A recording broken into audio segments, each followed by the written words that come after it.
नमस्कार, मनीषा टेस्टी रेसिपीमध्ये तुमचे सर्वांचे मनापासून खूप खूप खूप स्वागत। आज आपण बनवणार आहोत होळी स्पेशल दही पापडी चाट। बाजारात मिळते त्यापेक्षाही कुरकुरीत आणि चटाकेदार अशी दही पापडी चाट आपण बनवणार आहोत आणि त्यावर लागणाऱ्या चटण्याही कशा पद्धतीने बनवायच्या तेही अगदी सोप्या पद्धतीने आणि काही टिप्स आणि ट्रिक्स सोबत मी तुम्हाला सांगणार आहे।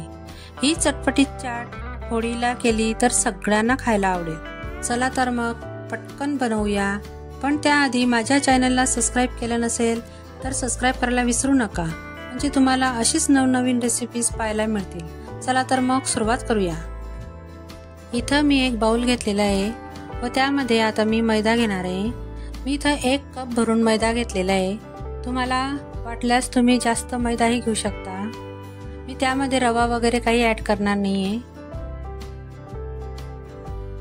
मी तुम्हाला 1 कपच्या मेजरमेंटनेच हे माप सांगणार आहे, त्यानुसार तुम्ही कमी जास्तही करू शकता। आता यामध्ये मी अर्धा चमचा मीठ घातलेले आहे आणि अर्धा चमचा मी इथं ओवा क्रश करून घेतलेले आहे। ओव्यामुळे पापडीला खूप छान स्वाद येतो। हे बघा, चांगलं मिक्स करून घ्यायचं आहे आपल्याला। आता यामध्ये मी 1 कपाला 1.5 चमचा तूप टाकून घेणार आहे। अंदाजे 1.5 चमचा किंवा 2 चमचेही टाकलं तरी काही हरकत नाही। त्यामुळे आपली पापडी क्रिस्पी एकदम टेस्टी येते। आता आपण हे तूप सगळीकडे मिक्स करून घेऊया। मैद्यामध्ये हे सगळीकडे लागलं पाहिजे तूप।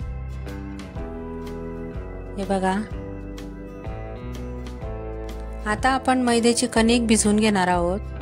हे बघा, या पद्धतीने थोडं थोडं करत पाणी टाकायचं आहे व पीठ मळत जायचं आहे आपल्याला। हे बघा,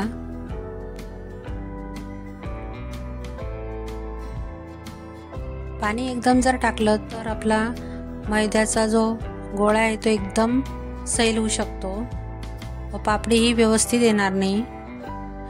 हे बघा, या पद्धतीने कणिक मळायची, जास्त सैलही नाही आणि कडकही नाही। आता 5-10 मिनिटं आपण याला असंच ठेवून घेऊया। इथं मी तुम्हाला आता मसाला कसा तयार करायचा ते सांगते। इथे मी एक कढई गरम करायला घेतलेली आहे, तुम्ही तवाही घेऊ शकता। इथे मी 2 चमचे जिरे घेतलेले आहे व 5-6 लाल मिरच्या घेतलेल्या आहे। आता यांना चांगलं परतून घ्यायचं आहे आपल्याला। जिरं थोडं भाजलं गेलं की मग त्यामध्ये आपण ओवा घालून घेणार आहोत। हे बघा, 1 चमचा भरून, छोटा चमचा आहे तेवढं मी ओवा घेतलेले आहे आणि 8-10 काळी मिरी घेतलेली आहे। त्याने खूप छान स्वाद येतो या मसाल्याला। थोडं भाजलं की आपण ते काढून घेऊया। आता इथं मसाला थंड झालेला आहे, मी मिक्सरमधनं आता हे काढून घेणार आहे। हे बघा, या पद्धतीने छान अशी पावडर तयार होते याची। हा मसाला तुम्ही दही वड्यासाठी किंवा कोणत्याही चाटसाठी तुम्ही वापरू शकता। आता आपण पुदिन्याची आणि कोथिंबीरीची चटणी बघूया। प्रथम मी इथं 2 मिरच्या असे चिरून घेतलेले आहे, 1 तुकडा आल्याचा घेतलेला आहे, पुदिन्याच्या काही पानं घेतलेली आहे, तिला धुवून घेतलेली व्यवस्थित, आणि कोथिंबीर धुवून चिरून घेतलेली आहे, अर्धा निंबू घेतलेला आहे। तुम्ही इथं निंबूच्या जागी दही घेऊ शकता। आता इथं मी एक टिप्स सांगणार आहे तुम्हाला। इथं मी बारीक शेव घेतलेले आहे, त्यामुळे चटणीला खूप छान स्वाद येतो व हे मिक्सरमधनं आता फिरवून घेणार आहे मी। हे बघा, आपली चटणी इथं तयार आहे। इथं मी थोडंसं मीठ घेणार आहे व थोडासा चाट मसाला घालून घेणार आहे। इथं मी थोडं हिंग घेतलेलं आहे, हिंगाने खूप छान स्वाद येतो। मी इथं थोडंसं काळं मीठ घेतलेलं आहे। मी हे सगळं साहित्य छोट्या चमच्याने अर्धा चमचा घेतलेलं आहे। आता हे सर्व मिश्रण एकत्र करून घेऊया आपण। आता इथं मी थोड्याशा चिंचा गरम पाण्यामध्ये भिजत घातलेल्या होत्या। एक 15-20 मिनिटं किंवा अर्धा तास आपल्याला हे भिजत घालायचे आहे व त्याची आता आपण चटणी तयार करून घेणार आहे। इथं मी एक गाळणी घेतलेली आहे व त्यामध्येच आता ती चिंच गाळून घेणार आहे मी। हे बघा, एक चमच्याच्या साहाय्याने हे सगळं चिंचेचं पाणी मी गाळून घेणार आहे। व वरती आता चिंचेची जी साल असते किंवा ती काड्या वगैरे असतात त्यामध्ये छोट्या छोट्या, तेही निघून जातात। पूर्ण पेस्ट आपल्याला चिंचेची मिळते खाली। हे बघा, सगळं निघून गेलेलं आहे। आता आपण याची चटणी तयार करून घेऊया। मी आता ही कढई गॅसवर ठेवणार आहे। आता आपण त्यामध्ये गूळ टाकून घेणार आहोत। मी इथे 1 वाटी अंदाजे गूळ घेतलेला आहे। तुम्हाला जर जास्त गोड हवी असेल तर थोडा गूळ वाढवू शकता। बाजारात मिळते त्याच पद्धतीने आपली चटणी तयार होणार आहे। हे बघा, आता आपला गूळ वितळून गेलेला आहे आणि तिला असा घट्टसरपणा येत चाललेला आहे, हे बघू शकता। आता यामध्ये मी थोडंसं मीठ घालून घेणार आहे। एक अर्धा चमचा मी मीठ घातलेलं आहे। अर्धा चमचा मी यामध्ये आपण बनवलेला मसाला घातलेला आहे। अर्धा चमचा मी यामध्ये लाल तिखट घातलेलं आहे। आता याला चांगलं आपण मिक्स करून घेऊया। 2 ते 3 मिनिटं आपण याला आता शिजू देणार आहोत। हे बघा, किती छान रंग आलेला आहे आपल्या चटणीला। आहे ना बाजारात मिळते त्याचप्रमाणे। हे बघा, आता आपण तिला जास्त घट्टसर न करता गॅस बंद करून घेणार आहोत। 10 मिनिटांनंतर बघा, आता आपला मैद्याची कणिक तयार आहे। तिला चांगली थोडंसं मळून घेऊया आपण। हे बघा, आता मी याचे 3 गोळे करून घेतलेले आहे। तुम्ही तुमच्या अंदाजाने करू शकता। मी आता पोळपाटावर हे लाटून दाखवणार आहे तुम्हाला। मी एक गोळा घेतलेला आहे। कणिकला थोडा जोर देऊनच लाटायची आहे, तेव्हाच ती लांब लांब होत जाते, पसरत जाते ती। हे बघा, या पद्धतीने एकसारखी आपल्याला ही पोळी लाटून घ्यायची आहे। जेवढं पातळ लाटता येईल तेवढी तिला आता आपण पातळ लाटून घेणार आहोत। हे बघा, मी पूर्ण पोळपाट भरूनच पातळ लाटलेली तिला। हे बघू शकता, या पद्धतीने आली पाहिजे ती। आता आपण त्यावर छिद्रे पाडून घेणार आहोत। म्हणजे एक काटेरी चमच्याने मी इथं बघा या पद्धतीने असं करत चालायचं आहे, म्हणजे आपली जी पापडी आहे ती फुगणार नाही व एकदम अशी क्रंची येईल आपली पापडी। आहे ना ही एकदम सोपी ट्रिक, करून पहा, तुमच्या पापड्याही खूप छान येतील। आता मी एका वाटीच्या साहाय्याने या पापड्या काढून घेणार आहे। हे बघा, तुम्ही वाटी घेऊ शकता किंवा एखादं बाटलीचं झाकण, कशानेही तुम्ही या आकार पाडून घेऊ शकता। हे बघा, या पद्धतीने आता आपण ते काढून घेणार आहोत। एक्स्ट्राचं जे मैद्याचे पोळी आहे ती आपल्याला काढून घ्यायची आहे। तुम्ही तिला असंच तळूही शकता किंवा परत उंडा करून किंवा गोळा करून तिला लाटून घेऊ शकता। या पद्धतीनेच आता आपल्याला हळूहळू या पापड्या सगळ्या काढून घ्यायच्या आहे।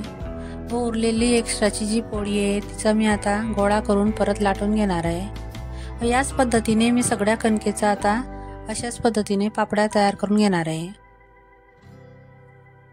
आता या पापड्यांना आपण तळून घेऊया। इथे मी एक कढईमध्ये तेल गरम करायला घेतलेलं आहे। तेल मध्यम आचेवरच गरम करायचं आहे, जास्त कडक करायचं नाही। व गॅसची फ्लेमही आपल्याला मीडियम मध्येच ठेवायची आहे।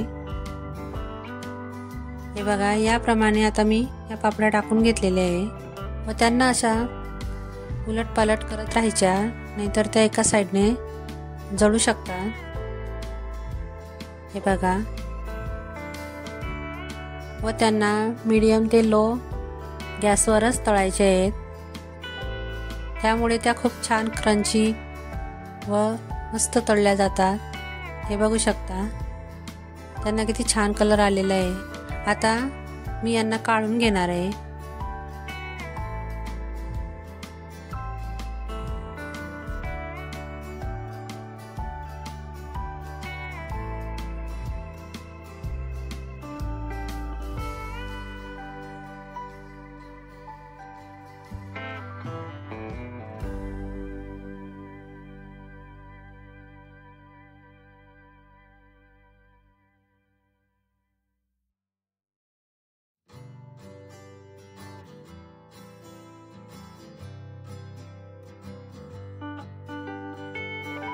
आपल्या पापड्या किती छान तळल्या गेलेल्या आहेत, त्यांना रंगही किती छान आलेला आहे.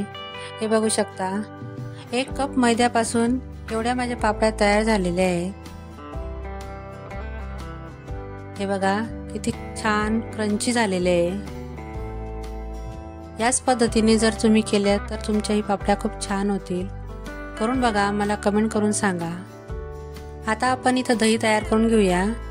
इथं मी 1 वाटी दही घेतलेली आहे व त्यामध्ये पिठी साखर घेतलेली आहे. तुम्ही आपली साधी वापरायची साखरही घेतली तरी चालेल.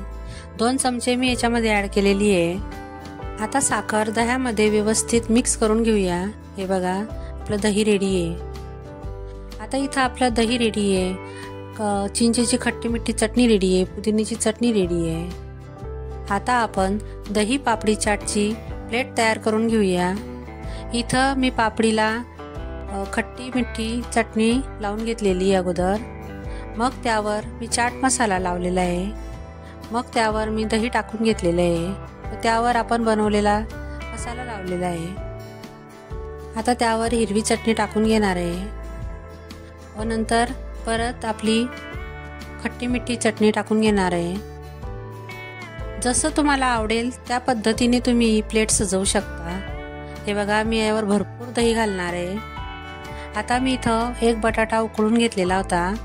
तोही मी कापून चिरून वगैरे मस्त टाकून घेतलेला आहे त्यावर.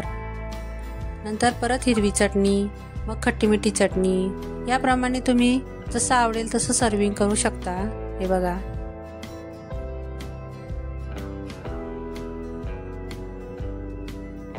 भरपूर दही घालायचं आहे.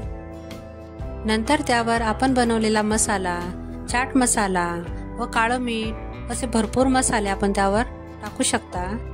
हे बघा परत मी यावर हिरवी चटणी टाकलेली आहे आणि शेवटी हे बारीक शेव मी टाकून घेतलेले आहे. हे बघा किती छान दिसते आपली प्लेट. आणि भरपूर कोथिंबीर मी यावर घातलेली आहे. खूप छान लागते ही प्लेट. यावर तुम्ही डाळिंबाचे दाणे, कांदा, काकडी जे तुम्हाला जे आवडेल ते तुम्ही त्यावर टाकू शकता. टोमॅटो तुम्ही टाकू शकता. हे बघा किती छान वाटते. करून बघा व मला कमेंट करून सांगा. लहान मुलांना तर ही घरच्या घरी केलेली आहे तर भरपूर आवडते. खूप छान लागते व तुम्हाला जेवढी लागेल तेवढी तुम्ही खाऊ शकता. तुम्हाला ही माझी रेसिपी कशी वाटली ते कमेंट करून सांगा व आवडल्यास लाईक करा, शेअर करा आणि सबस्क्राईब करायला मात्र विसरू नका. तर पुन्हा भेटूया अशाच एक नवीन रेसिपी सोबत. तोपर्यंत मस्त खा आणि स्वस्त राहा.